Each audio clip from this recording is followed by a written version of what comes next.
I'm in Scotland to ride an epic route, something that I've been wanting to do for years.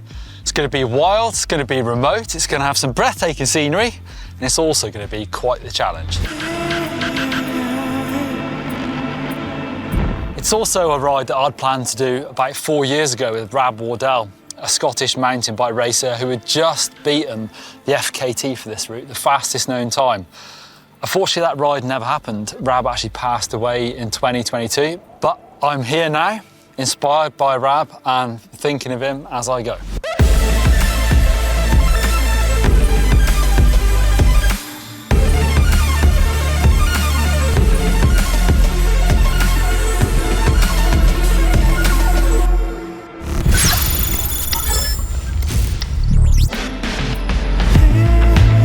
This is the West Highland Way. It's a renowned Scottish 155km route stretching from Glasgow in the south to Fort William in the north. I'll begin my journey in the city suburbs, venturing into the countryside towards Loch Lomond. There I'll navigate its eastern side, taking in breathtaking views and enjoying superb riding.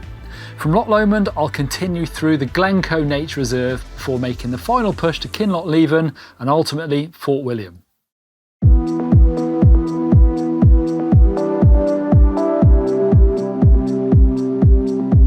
It's a well-marked route, but it can get pretty remote at times, so I have my Garmin computer on the bars, plus an InReach mini satellite communicator in case I need it.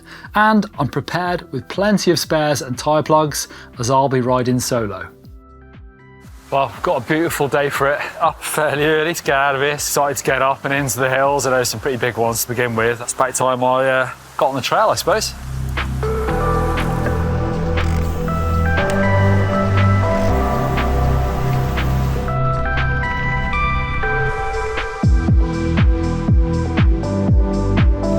I've left town, Milngavie, just through kind of paths.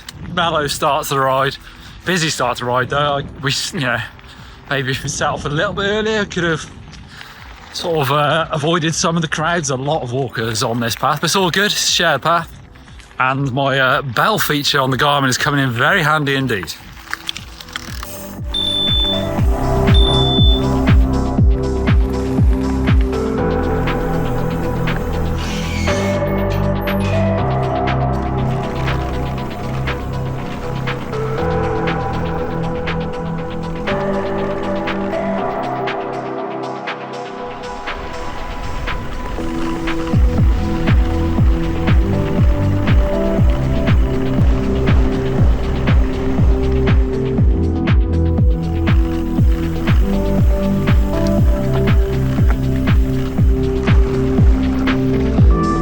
Right, got my first glimpse of Loch Lomond over there. So I'm heading, must be northwest, I can tell you. No, north at the moment. And I know there's a place called Dreem, and that's my first big hill I can see. Sort of on the horizon over there, and then it looks like it's a really nice descent down to the shores of Loch Lomond. And then I've heard different things about Loch Lomond. From lots of people actually when I said that I was doing this route, that the top of it is really hard going, like it's 10 kilometers of hike and bike basically. But I have a plan, or I have a recommendation from somebody else actually, so hopefully I'm going to swerve some of that. But before I get there, there's one big hill.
I originally started making plans in 2021 to ride the West Highland Way after watching the film about Rab setting a new FKT.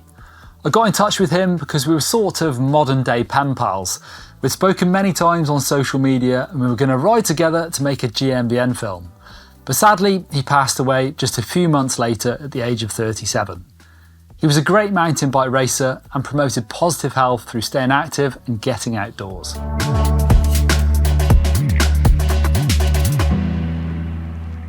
So we've made it to Loch Lomond, 32 kilometres in about. I'm doing it at a leisurely pace, definitely. Like, I planned to ride it over 2 days, which is what I planned with Rab actually. Is to do it at a leisurely pace, enjoy it, kind of breathe in the scenery, and it's amazing being here in Loch Lomond, so good. It's taken me 3 hours, 20 minutes to get here, but that's fine. I'm now cruising up the east side of the loch, and then I'm getting the boat over to the other side.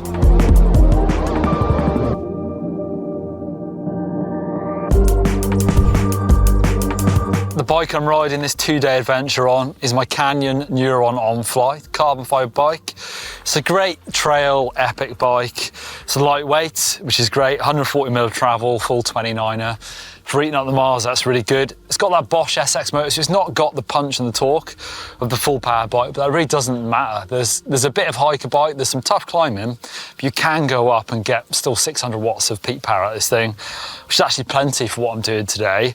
I've put the range extender on there, so it's got a 400 watt hour internal battery and then a 250 range extender, because particularly day one is 85 kilometres and decent chunk of climbing as well over these mountains. And it is a good bike for this style of riding. I've got Industry 9 grade 300 wheels, aluminium rims, which are nice and tough. I think that's going to suit it. It's pretty rough out here. And Schwalbe Wicked wheels, so still like it's a trail tyre. It's definitely on the faster side of things. You know, I've seen the videos from Rich and from Rab doing this route, so I kind of know what to expect. And up on the bars, I've got my Garmin Edge 1050 because I need that sort of turn navigation on there. And it's nice to see what climbs are coming up as well. This is kind of my long distance bike as well. I tend to do these epic rides on, so I'm looking for comfort as well. So I've got the Ergon SME mountain saddle, so actually it's super comfortable. There's so much padding in there and that shape really suits me. And I've got the Ergon GDH grip, so you think actually it's a downhill grip, but there's loads of rubber on there, so I've got a bit of a dodgy wrist and comfort is key.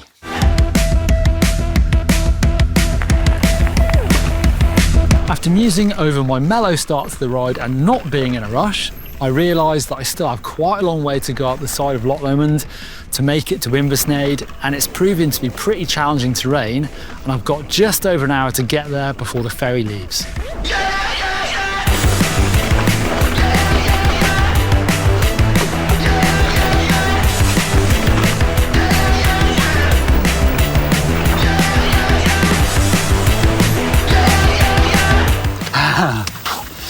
God, it's hard. Come on.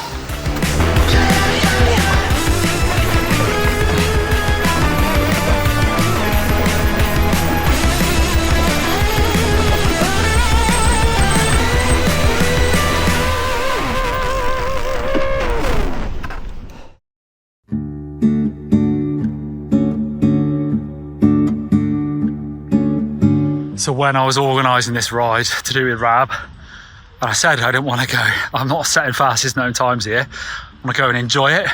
His piece of advice was to get a boat from the east side of Loch Lomond to the west, because then from about 2/3 way up, I think, it's a place called Inversnaid. And he said the next 10 kilometres is a lot of hiking, like barely rideable. And when I've put my post on Instagram saying I was doing this ride, I must have had a dozen people telling me how bad that bit is. So yeah, top tip from Rab was to get the boat over. So I'm waiting for it. So glad I made it. That was touch and go because the next boat is at 4:30. It's 2:15 now, so yes.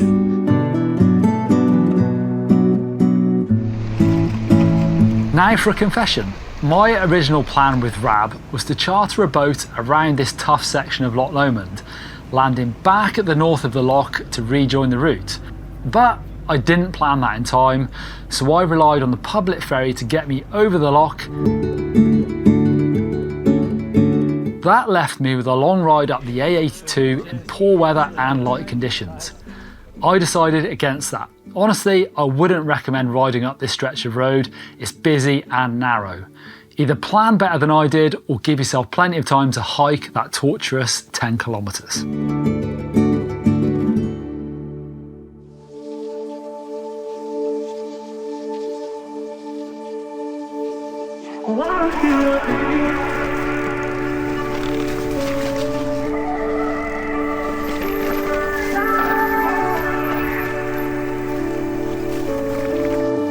So I've rejoined the trail, sort of north of Loch Lomond, and now it feels like you're in the Highlands. Like there's a bit of rain coming in, but you can see the layers and mountains either side of you, and I can hear a thunderous waterfall down there.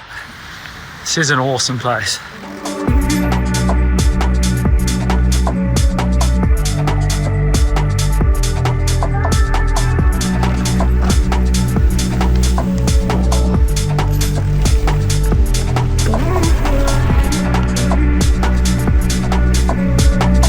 Super tall deer gates tell you that you're in the Highlands as well. There's loads of deer around here. Pat, I might be giving you a call in a bit, but now I am going to Craneloch.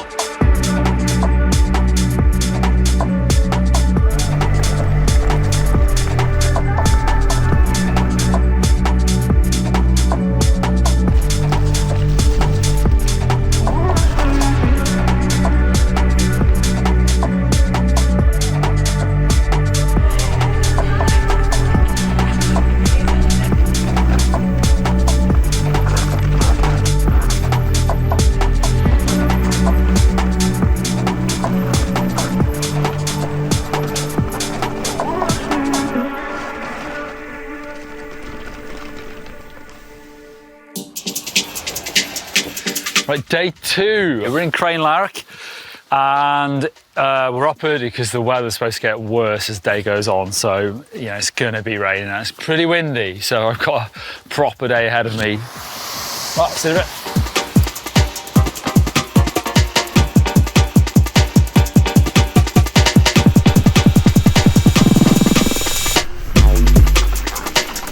Day 1 was cut slightly shorter than I had planned because we found a hotel in Craneloch, not at my original finish target of Tindrum. The relief of finishing early yesterday has now turned to anxiety, as that makes today now over 80 kilometres with around 2,000 metres of climbing. And I was pretty low on battery yesterday. I found a lot of climbs that tempt you to turn the power up, but I need to resist the urge if I'm going to make it to Fort William.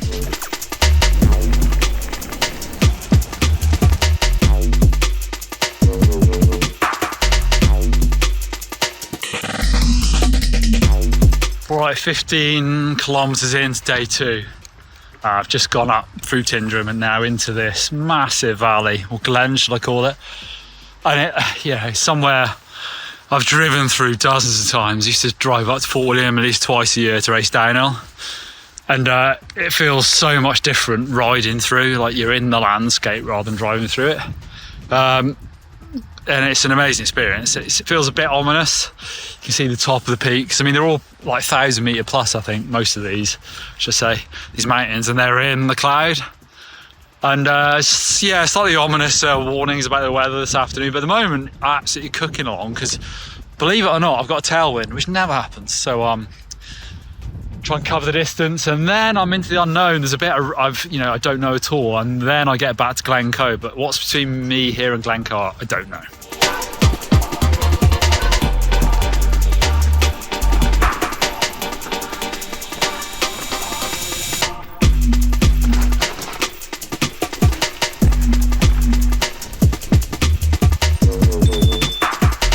So, unexpected? I just snuck up on you.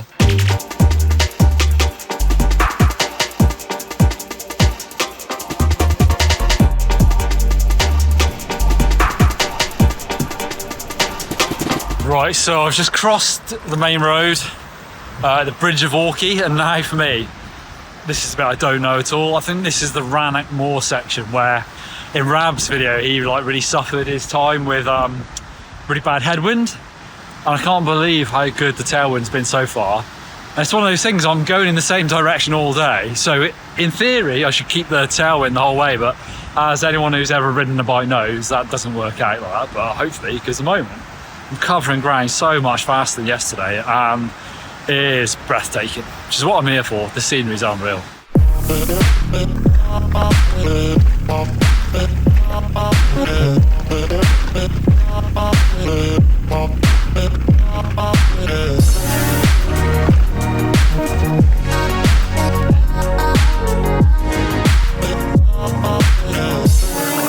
Oh, it's beautiful through here. It's real nice going round.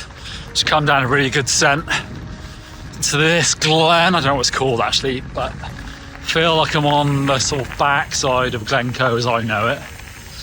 I think now I'm heading towards Rannoch Moor, trying to get my bearings a little bit. But it's a beautiful spot and it's become really still. It's crazy, there's no wind anymore down here. It's almost brightening up, dare I say it.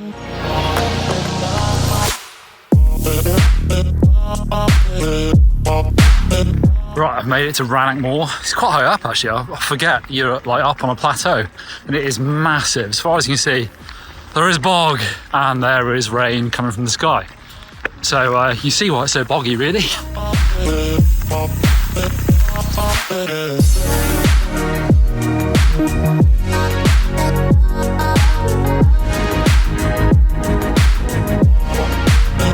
Into Glencoe then, it's an awesome spot in it. Just the views here are stunning. It's been wild, that bit, the last sections was, well, sort of obviously really exposed, there's no trees, but it's a bit wet then as well. And now I ride down Glencoe for a bit and then I'm off up, which is, I think it's called Devil's Staircase, which is one of the tougher climbs. I think that's gonna be the highest point of the ride up there. After that, it's not too bad. It's down to Craneloch, up again and then down to Fort William, but still 40 kilometers left. So there's a long way to go, and I'm feeling it. It's definitely not an easy route, even over 2 days, even on an e-bike. It's pretty tough.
Well, there we go, heading north out of Glencoe up the cheerily named Devil's Staircase.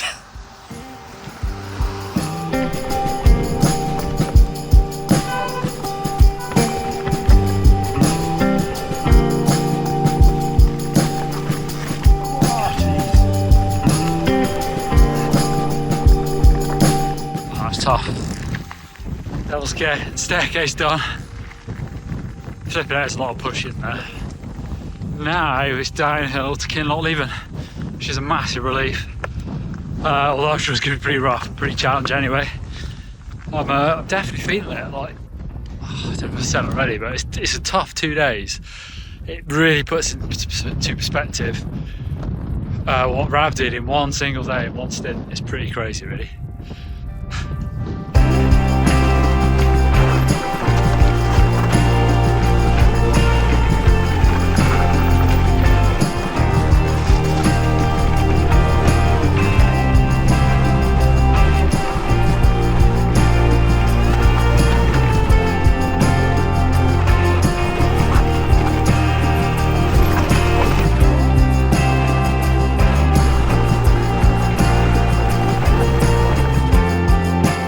Any trials motorbike fans out there might know where I am now. See over there? I'm trying to point at it.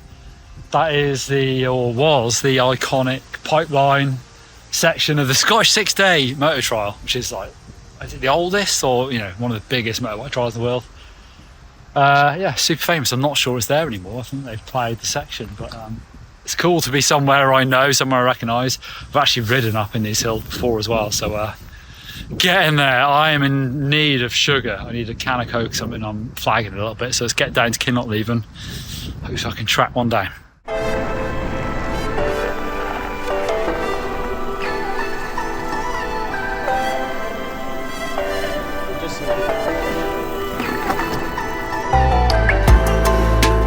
60 kilometres into the ride, and I'm not only slightly worried about my battery, but also my legs.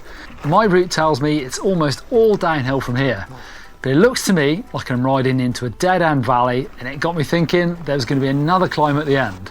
Thank goodness the trail disappeared to the right, hugging the side of the valley and not tipping up.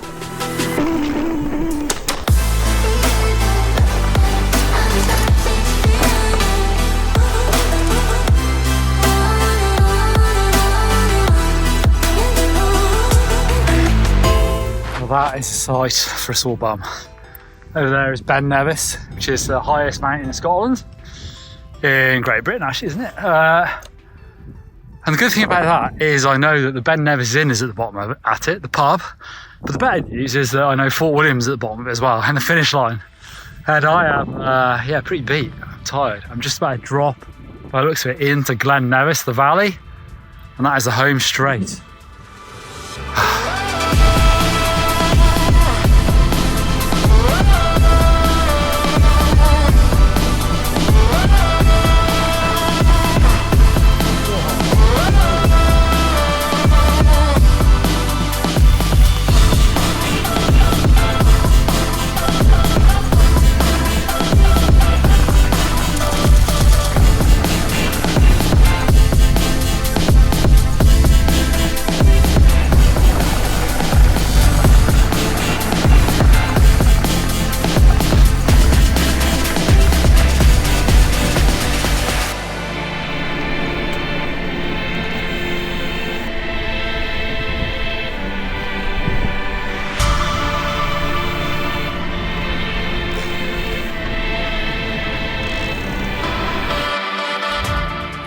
Right, I made it. That was a big day.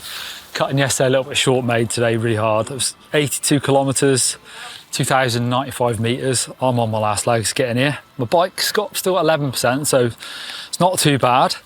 But that took me 7 hours and 44 minutes to get here today. Rab's time, when he did it, his FKT was 9 hours, 14 minutes and 32 seconds, which gives me an idea of just how much of a physical feat that was, but also just how fast he was going. And obviously he did it in 1 hour, I did it in 2 days.